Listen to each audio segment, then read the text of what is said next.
So, welcome back, people, to MG Sports TV. This is quite an interesting topic. Not even sure if a lot of persons are going to actually tune into this one and listen throughout the entirety of the video, because people don't like informative video, and when they pick up a narrative, they tend to just run with that particular narrative, and there's nothing one can do or one can change. Now, this video in particular has to do with youth development in Jamaica. What is happening regarding youth development in Jamaica, and how is the JFF impacting that? So, before we get into the details, I really appreciate it if you guys hit that like button, hit the subscribe button. Also, let me just tell about the 1v1 tournament. MG Sports and Knockins keeping a 1v1 tournament at Turf, Kick It Turf, Port Henderson Road. Make sure to come and support. Prizes, giveaways, cash prizes actually, giveaways. You don't know, full day worth of activities and things given away. So come out and enjoy yourself and come showcase your talent. All right, now the main talking point for this video is going to surround youth development, in particular, girl football, youth football, and BALLAZ. We're gonna read a story here from the article from BALLAZ. Now, BALLAZ Academy creates history. Creates Jamaican history at USA Cup. So listen to this, people. I want you to listen to this. BALLAZ Academy under 11 team was the pick of the bunch at the Marquis USA Cup week tournament, creating a history by becoming the first Jamaican team to win top honors at North America's largest youth football competition. The team defeated Iona's base. The team defeated Jabat FC 5-3 in an exciting final in bracket A of the gold category, the highest level of the competition. They crowned themselves the pick of the 21 Jamaican teams that took part in the tournament, which unfolded at the National Sports Center in Blaine, Minnesota. Andre Virtue, the director and founder of BALLAZ Academy, was pleased with his team performance and level of exposure. Now, let me just go into more details.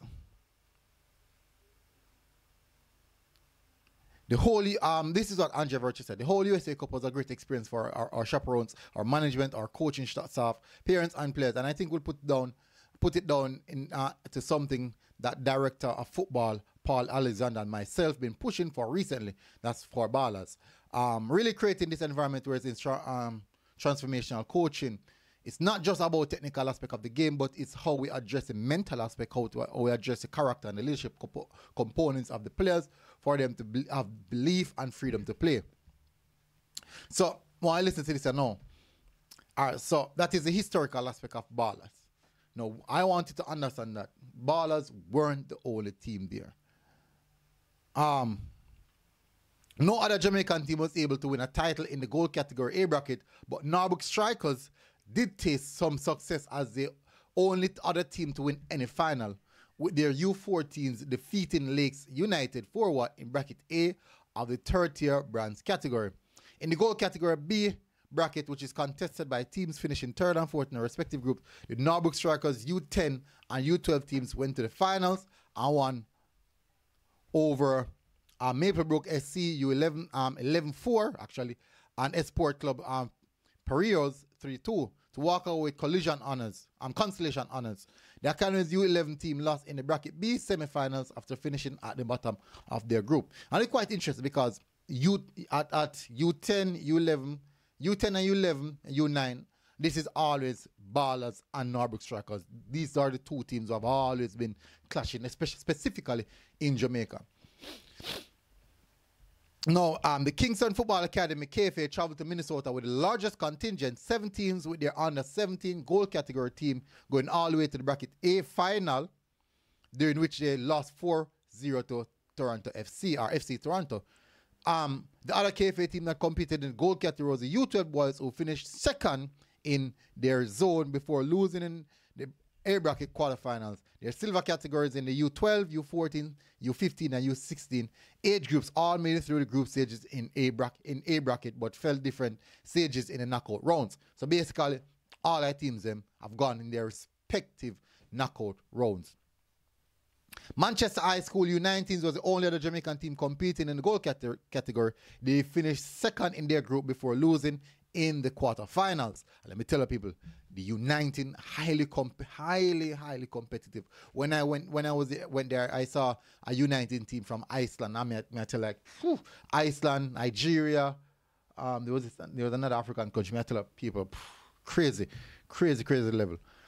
Excelsior U17 won in the silver category, topped their zone and defeated Barca Academy Chicago 4-1 in the bracket A final, while Charlton's Academy silver category U12 lost in their bracket B quarterfinals. They went to silver category bracket A final at the U19 level, but lost 4-3 to winner Euro FC Flamingo.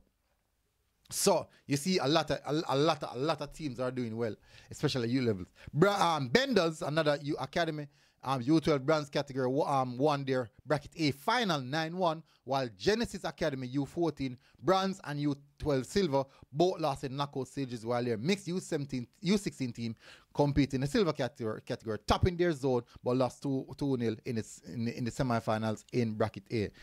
Over 1,200 teams from 17 countries competed in the competition, and the Jamaican teams came away from that winning a lot, or taking a lot of honors, or going to finals, semifinals, or quarterfinals.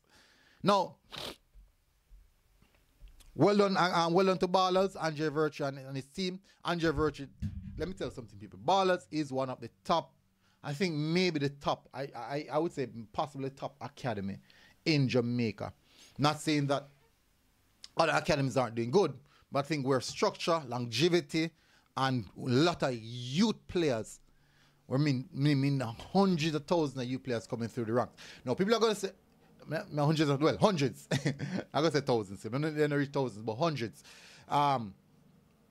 They have a proper academy set up, one in which I do believe would have beared a lot of fruit.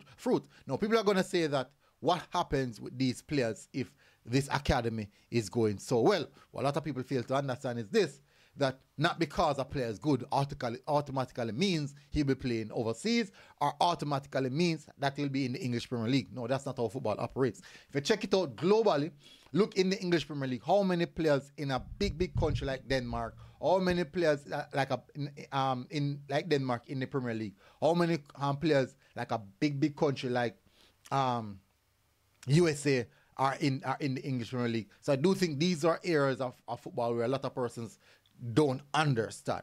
And you have a lot of people there's so much people saying that there's no development taking place in Jamaica. No, one, these things that I'm discussing aren't solely on JFF, because really and truly, I don't really see what JFF is doing pertaining youth development other than the youth academy setup.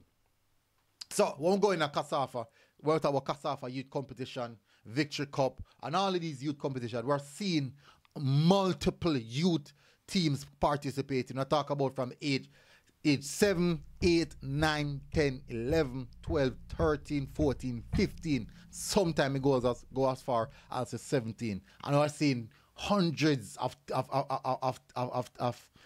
kids partaking in these competitions. Hundreds of them partaking in this competition. We're talking about roughly 60, 70 teams partaking in these competitions, providing youth at these levels. No, not saying that these things did never usually happen, but more recent, in the last 4 or 5 years, would have seen a huge step where that is concerned, a mass amount of academies or clubs getting involved at the youth level, at this particular level. So what we're seeing, what is happening right now, we're not going to see the fruits of it. No. One of the main things is a lot of the persons in the diaspora, they tend to gauge the Reggae Boyz, the senior Reggae Boyz team and the junior Reggae Boyz team as according to what is happening in Jamaica, or football that's happening in Jamaica. And that is not a true reflection of actual football in Jamaica. The closest reflection of actually what's happening developmental-wise in Jamaica, I would say, is the U17 team, because most of those, if not all of those players in the U17 team would have come through, would have passed through some academy, or still a part of a particular academy. So we have our U14 team, our U15 team, our U17 team. These three teams at this present moment, I would say, are the most proper developed team or players, set of players in Jamaica at this present moment, because they would have gone through the proper structure of these academies. So the U20 team is like a byproduct of maybe the earlier bad habits, just trying to phase it out. No, I'm not saying that the players aren't good. I'm just saying that when we see the senior team and the U20 team, it's not a true reflection of football in Jamaica. So also let me touch on the Reinas Cup. Reinas Cup, today is the Reinas Cup final, where we have finals playing at 5 p.m. We have BALLAZ versus Reinas Academy, and the third place playoff is Proven Academy versus Wi-Fi United, and that will be playing today. Live broadcast here on MG Sports. And this is a U20 female football competition that has been going on. I'm one of the sponsors, and also I'm the broadcaster of this particular competition. But at the end of the day, these things are happening. Youth female football competition are taking place. Youth competition are taking place. So I don't understand. I don't understand why a lot of people calling me and saying that nothing's happening in Jamaica. When truth and in fact is, if you are not seeing anything, that don't mean anything is happening. One, I do believe though that the JFF has to do more. They have to do more. They need to do more where the youth football is concerned, because at this moment there's a U13 and U15 thing is a CASAFA U13 and U15 commission that's going on. The U17, yeah, the U17 commission, CASAFA U17 just finished. I think the JFF U17 is still going on, I would believe. So there are multiple amount of football being played in Jamaica. It's very unfortunate though that most of these footballing competition at youth level that is taking place is within the town area. I would love to see more in the wider regions of Jamaica, like in the Westmoreland, the Chelan and these places. And maybe, just maybe, it's because I am not aware of such, just the same as how most persons outside of Jamaica aren't aware of these development these footballing competition taking place. I'm also unaware of some of the things taking place in Jamaica as well, so I can't give account for it. So for now, I'm giving account for what I know, what I've seen, and when I get further information, then I will give account for the other parishes. So I'm giving you guys hope. A lot of persons said Jamaican football is in the rot and nothing go on. Jamaican football is in disarray. And I'm telling you, that's not the case. So I've given you the information, and a big example of it is BALLAZ Academy and what they did recently in the USA Cup. They have been really good in the women football, in the youth football, at all ages. At all ages, they have either gone to finals or semi-finals or win the finals. That is what they are doing. So I have to give credit to what they are doing so far. So Andre Virtue, big up yourself. Big up yourself. Don't know, say, if you have a reason. Don't know. Football, one of the most brilliant football minds in Jamaica. Many don't know because they don't see him a lot. But at the end of the day, I saw you go still. We're not going to know everybody. But big up on yourself, people. Smash the like button, hit subscribe. But don't forget the MG Sports Knockings 1v1 tournament. People come and support people. August the 10th. Massive. Big up on yourself, people. Smash the like button, hit subscribe button. And I'll see you guys again. Until next time, MG Sports TV are out. God bless. Big up. And Jared said the people. God bless.